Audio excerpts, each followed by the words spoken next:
हमारे YouTube channel पर आप सभी का स्वागत है।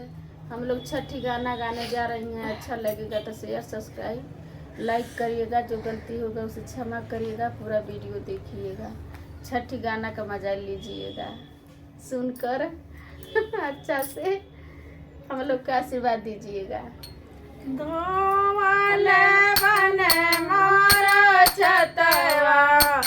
गेहुआ दिहलो पासार दोवाले बने मोर छतवा गौरा दिहलो पासार खेलते कूदते आईन हमारा बालकवा गेहुआ दिहल जुठार खेलते कूदते आईन हमारा बालकवा गौरा दिहल जुठार रोवली बालक के अम्मी कैसे अर्घ दियाई रोवली बालक के मम्मी कैसे अर्घ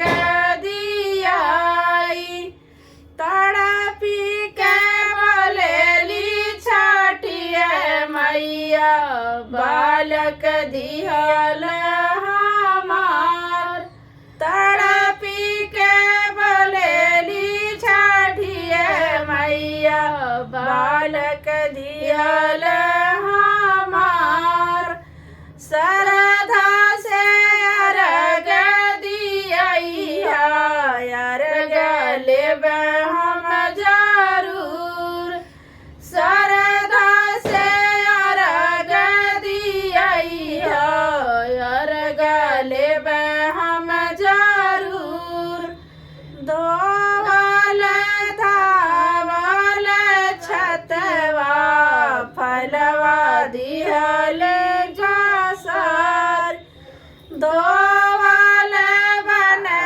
मोर छतवा फलवा दिहल पासर खेलता कूदत आईन बालकवा फलवा दिहल जुठार खेलता कूदत आईन बालकवा फलवा दिहल जुठार रोवेली बालक के अम्मी अर्घ कैसे दियाई रोवेली बालक के अम्मी अर्घ कैसे दियाई तड़पी के बोलेला सूरज माल